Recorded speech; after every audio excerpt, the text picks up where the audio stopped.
Hello mga kabibig! Welcome back sa ating bagong YouTube channel. Ito ang pinakamaingay na YouTuber sa balat ng YouTube. Ako si Kabibig, maglabag-labag na ta with evidence if you want to share your blessing. O, dyan. Mamamas ko po. Ito na. Ito na ang chika natin. Ako po. Hindi pa rin matapos-tapos ang trending news tungkol kay Marcos Jr. at ng first family, including the mother and the children. Pinag-usapan ito sa anak ko, hindi lang sa Asia, hindi sa buong bansa na. Trending, binalita na, uy, grabe, uy.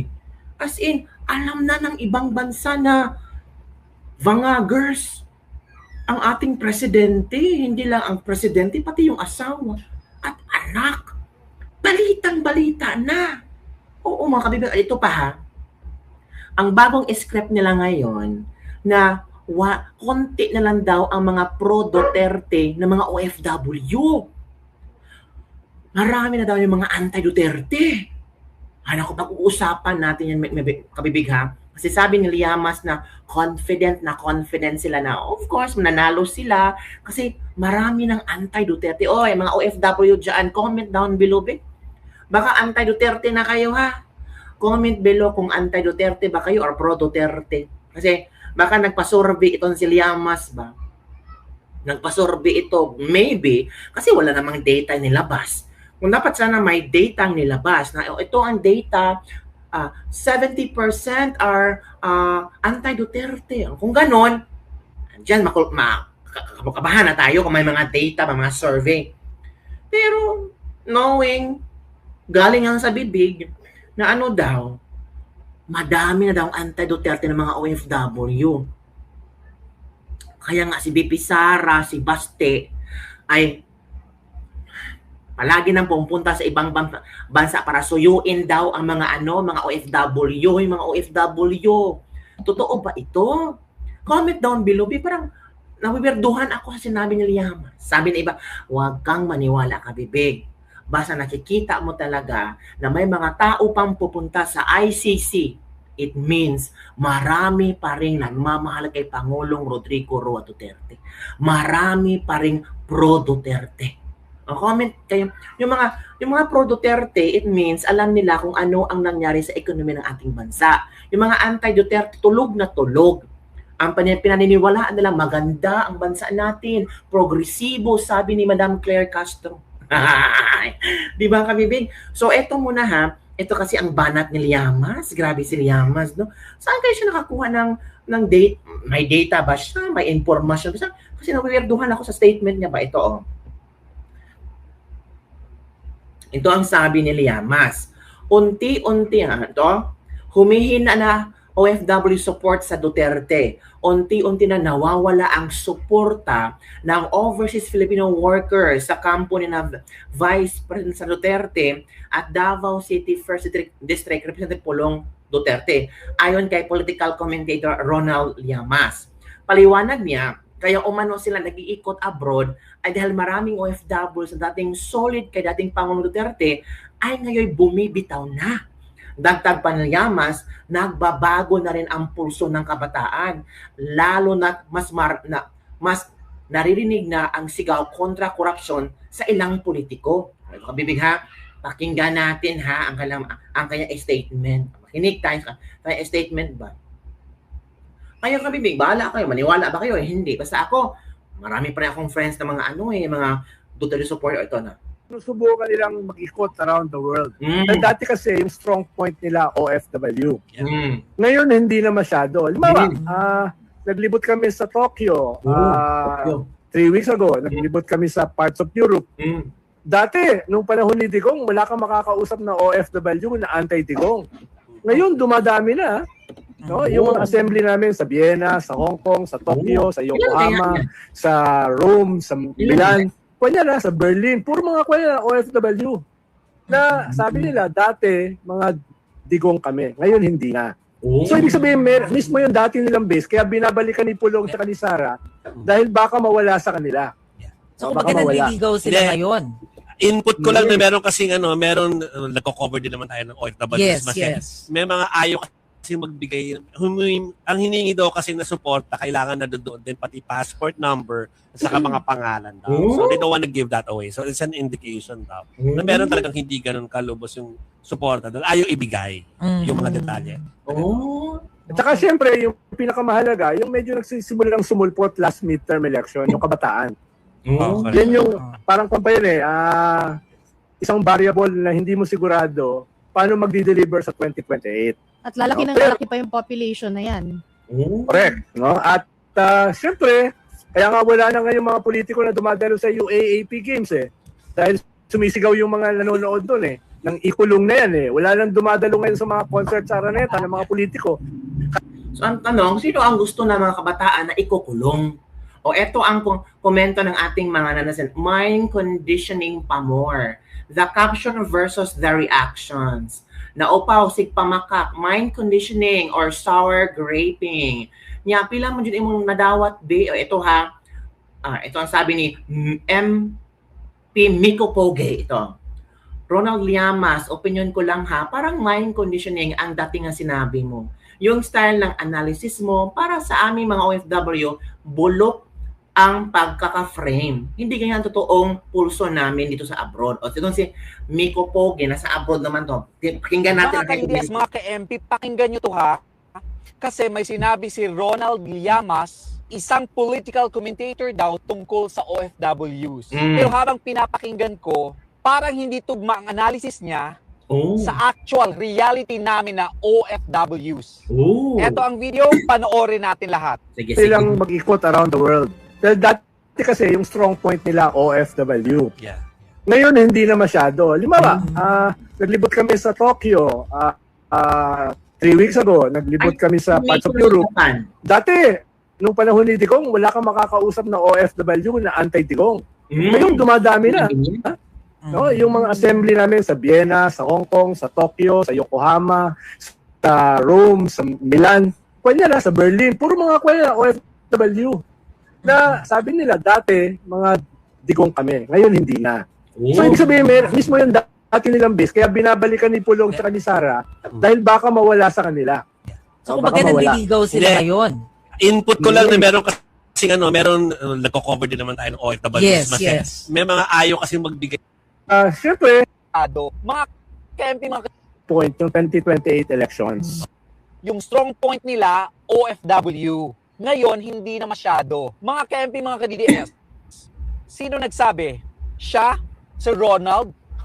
Kasi kung tatanungin mo ang actual na OFW, hindi survey, hindi haka-haka, kundi ang mga taong nagtatrabaho abroad, hindi nawawala ang suporta. OFW is not a trend. Na biglang nawawala dahil lang may naglibot sa ilang city. Experience ang base namin, hindi sightseeing tour. At kung personal observation ang analysis niya, opinion niya yan, hindi data. Line 2, naglibot kami sa Tokyo, Europe. Dati, nung panahon ni Digong, wala kang makausap na anti-Digong. Ngayon, dumadami na sila. Sir, with all due respect, kung ang sample mo lang ay ilang tao sa ilang bansa in 3 weeks, hindi yan ang 2 million OFWs worldwide. At kung dumadami daw, saan ang numbers, saan ang matrix, saan ang data? Hindi porket nakatagpo ka ng anti, ay automatic dumadami. Ang totoo, matagal na may anti. Matagal na rin na may pro. Pero majority ng OFWs, may memory kami, may comparison kami, at hindi kami basta-basta ma-redirect. Line 3, yung assembly namin sa Vienna, Hong Kong, Tokyo, Rome, Yokohama, Milan, Berlin, puro mga OFW na sabi nila dati Digong kami, ngayon hindi na. Sir, assembly ninyo. So, ibig sabihin, audience nyo mismo ang pinanggagalingan ng conclusion. Kung ang attendees ay may particular leaning, syempre, ganun ang maririnig mo. Normal yon. Pero hindi ibig sabihin, representative agad ng OFWs sa buong mundo. Para nagpunta ka sa Vegetarian Convention, tapos sinabi mo, dumadami na siguro ang ayaw sa lechon. Natural! Kasi nasa vegetarian room ka. So hindi kami ganon kadaling i-generalize. OFW plus experience equals sariling judgment, hindi na po program. Line 4. So hindi ba ibig sabihin base nila dati yan? Kaya binabalikan ni Pulong at Sara baka mawala sa kanila. Hindi po, kasi hindi naman nawala. OFWs consistently show support dahil nakita namin ang trabaho noon at naramdaman namin ang difference ngayon. Correct. Hindi ito base na nawawala. Ito ay solid foundation na hindi mo makukuha sa 3 weeks itinerary. Correct. Kung may mga OFWs na bumoto ng iba later on, that's normal. Pero ang sinabi mong baka mawala, opinion mo yan. Huwag mo gawing general statements ng OFWs na hindi mo naman nakausap all over the world. Line 5, ang pinakamahalaga yung kabataan. Yan yung variable na hindi mo sigurado paano mag-deliver sa 2028.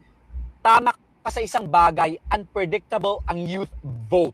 Pero mali ang assumption na automatic silang anti. Ang kabataan ngayon, critical thinkers. Hindi sila basta-basta nagpapadala sa scripted commentary. At para klaro, maraming kabataan sa abroad raised by OFW who respect Duterte. Correct. So hindi mo pwedeng i-claim na variable sila pabor sa'yo. Variable sila, yes, pero hindi sila possession ng kahit anong side. Line 6, kahit sa mall, wala na ako nakikitang politiko. So ibig sabihin may tama itong kampanyang ito. Sir! Baka nagkataon na hindi kayo nagkasabay. Pero wag mo namang gawing political conclusion ang paglalakad sa mall. Mall observation is not equal to nationwide statement. Kung ganun lang kadali mag-conclude, edi sana lahat tumingin ng sticker sa Shibuya ay running for Senate na. Line 7. Kung masustain ito hanggang 2028, tingin ko magkakaroon ng bagong turning point sa election. Ooh. Opinion respected, pero eto rin yung amin. OFWs are not shifting based on mall sightings or assemblies. Correct. OFWs decide based on experience. At sa experience namin, Duterte pa rin kami. At Oo, ulitin ko, OFWs, Duterte pa rin kami. Kung may turning point man, si taong bayan ang magdi-decide, hindi si City Tour. Si Ronald Llamas, bilang OFW for... So yun kabibig, grabe ang komentaryo ni MP Miko Pogi. Straight to the point. So, ano kayo masasabi ni Llamas, no? Baka mapahiya siya ba? Oo nga, no? Agad-agad siya nag-conclude na 3 weeks na siya nag-tourist, tapos nag-assembly sila. Natura, pupunta doon, mga antay talaga. Hindi naman pupunta mga pro doon. Magkagulo talaga sila. Pag may pro, mag-antay. Baka yung pumuntang na pro na naging antay, baka nag-observe lang. Alam mo na ang tao. Huwag mong i-judge nga ang tao, mga kabibig. Kaya nga, tama ang mga obserbasyon, tama ang mga statement. Kung I don't know kung agree ka ba sa statement ni Miko Pogi. Kung agree ako sa statement ni Miko Pogi because ang gusto ng mga OFW ng mga pro Duterte, experience. Ngayon, meron bang nagawa si Bongbong sa mga OFWs? Meron ba? Wala. Naghahanap ang maraming OFW kung ano ang pwedeng makuha namin kay Bongbong. Kami daw ang mga the modern heroes. Dapat sana may maganda kaming in return ba? Nabigyan kami ng magandang kung ano lang. Hindi Wala. Concern ba si Bongbong sa amin? Hindi. Ano bang nagawa ni Bongbong para sa mga OFWs? Wala. Pinakinggan ba ni Bongbong Marcos ang hiling ng ilang mga pro Duterte supporters na napapatulungan sa Tatay Digong? Nakarinig ba si Bongbong Marcos o narinig ba si Bongbong Marcos? Sinagot ba ni Bongbong Marcos? Hindi, dinigma lang. So yung mga pro Duterte supporters, natural, hindi talaga susuporta kay Bongbong. Noong May 2025 election, di ba maraming mga PDP laban ang nakapasok boto galing sa mga OFWs? Is that an indication na marami pa rin pro Duterte? Yes, mga kabibig. Diba? O ito ang next, mga kabibig. Ito ang pinag-usapan sa ibang bansa. Itong si trending si si Bongbong Marcos at ang pamilya ni Bongbong Marcos. Grabe, mga kabibig. Ewan ko, kabibig, kung paano nila ito mawawala na hindi na pag-usapan. Pero kasi nakaukit na sa mga utak ng maraming tao. Paano kaya ito mawawala sa isipan ng maraming tao at sa buong mundo na, naku po, ito na kabibig, makinig tayo mga kabibig. Story comes from the Philippines, Ang where laka, a public rift has emerged within the country's most influential political family. ang laka. Senator Amy Marcos, who happens to be President Ferdinand Marcos Jr.'s yan, estranged sister, has accused her brother of being a long-time drug Yun, user. sa Amy alleged that the president's drug use, specifically Ang dependency on cocaine, has Naku affected po. his ability to govern effectively. The allegations were made during a public rally in Manila, where she Nakakahiya, said her magbibig, brother's no? addiction began decades Pag-usapan ago talaga, when tingnan their niyo. father, the late dictator Ferdinand Marcos The late Sr., dictator. was still in power.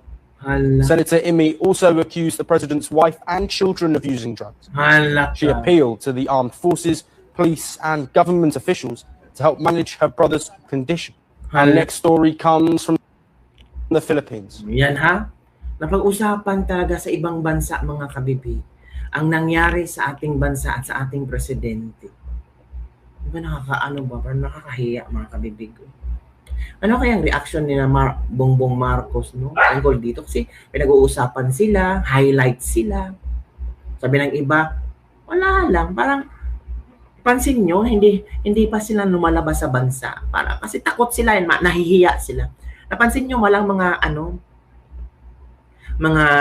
travel abroad si BBM ngayon. Ang last and travel abroad nung pumunta sila sa Japan ba yun? Japan? Korea? Korea. Korea. After nun, sumabog ang issue tungkol dito. Lumabas ba ang first couple sa ibang bansa for some foreign trips? Hindi. Biglang naglaylo. Kasi kalat na kalat ang issue. Sino bang taga-ibang bansa, mga prime minister, mga presidente, ang nakipag-usap kay BBM? In fact, questionable yung pagkataong niya. Questionable kung totoo bang gumagamit siya o hindi. Sino bang presidente or prime minister ang gusto makipag-associate sa kanya? Well, in fact, big question ito kasi malapit na ang susunod na sa ASEAN Summit next year sa Pilipinas gaganapin.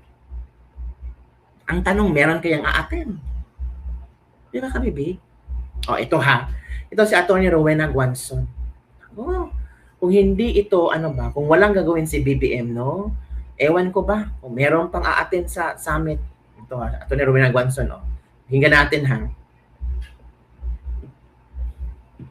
This is the worst country sa corruption. Sa corruption index ngayon, rank 33 na ang Philippines. So, di ba? Rank 33 sa 100 countries. Top 33 sa corruption. Pero hindi lang, we are a poor country. We are a poor country, tapos mataas yung corruption, tapos yung mismong gumagawa ng budget natin, which is Congress, yung mismong magnanakaw sa flood control lang. Ang total ng mga infra at flood control, saka substandard na mga projects dahil sa kickbackan. Diba ang total nila is around 1.9 trillion? Ang laki nun ha? Kasi yung budget mo sa GAA is around 6 trillion for this year. Tapos mga tao, pababayarin nyo. Dagdag na naman ang tax. Tapos nanakawin nyo lang. Noon, kikickback din sila. I'm sure, di ba? Time ni Digong, time ni GMA, time ni Pinoy, kickbackan din itong mga congressman na ito. Pero now, malala na sila. Unbridled, greed. Congress became a marketplace. The difference between Ferdinand Marcos then and Ferdinand Marcos Jr. now is Martin Luther King Romualdez. That's the difference. Because Bongbong is submissive. Here comes his first cousin who will promise him na ako ang bakit mo. Ako ang kapitan. Di ba? I will be your whip. O, di ba? So, that's sa scenario. Happy naman si Bongbong because he doesn't have to lift a finger. Ang karakitan, ginawa na ni Martin Luther King. Kasama, of course, si Saldico at lahat ng mga congressman dyan at congresswomen ng mga korap. Wala kayong hiya. They don't care if you are hungry. They don't care if the poor do not get healthcare. 14 million Filipino families are hungry. They talk about giving away all these funds as if it's there. Diba? Kita nyo naman si Martin, bongga pa. Parang, ito yung mga pang-rapol-rapol yung pera natin. Hayop kayo. Bayad kami ng bayad ng tax. Tapos ginaganyan nyo. Tapos pag nabuking kayo, masama pa kami. Politika lang kami. Politika kaya kami ganyan. May pinapanigan kami. Tingnan mo.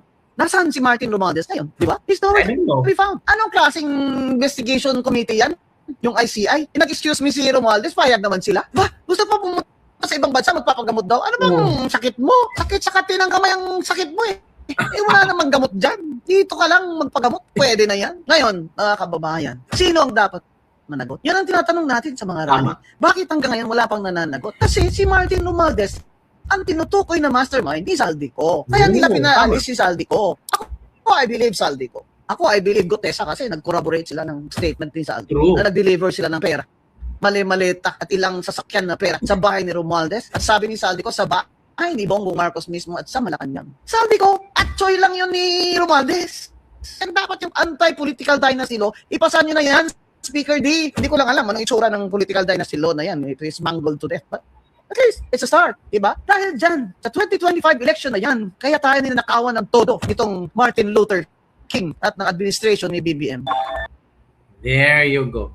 Tama naman yung mga obserbasyon ni Atty. Rowena Guanzo. Yung mga napapansin niya, yung pera ng taong bayan. Grabe, no? So, kaya nga, palaging sinisigan ng maraming tao, may napaparusahan ba? May nakukulong man. Di ba sabi ni Bongbong Marcos, hindi maabutan ng Pasko, may makukulong. Pero malapit na ang Pasko, wala pa yata. Di ba? So yung mga kabibigang ating Miris Libak-Libak for today, don't forget to like, subscribe, and share this video kung ano ang inyong reaksyon sa ating mga news na nilatag ko ngayong araw na ito sa inyong lahat. O mga OFWs nating marami bang mga anti-Duterte na?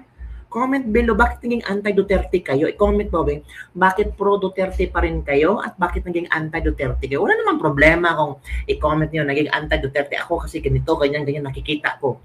Wala namang problema kung pro-Duterte ako kasi ganito, ganyan. Diba sabi nga ni Miko Pogi, pag pro-Duterte ka, ang nakikita mo, naramdaman mo ang experience, ang pinaramdam ng mga Duterte sa iyo ng pag-asa, pagbangon, magandang ekonomiya, maraming proyekto. Pag anti-Duterte ka, of course, baka iniisip mo na grabe na ang korupsyon sa Pilipinas, tapos marami ng mga komento tungkol sa mga Duterte, and so on and so forth. Kung bahala na ka, comment down below and don't forget to like, subscribe, and share this video para sa mga latest trending news nating pag-usap-usapan.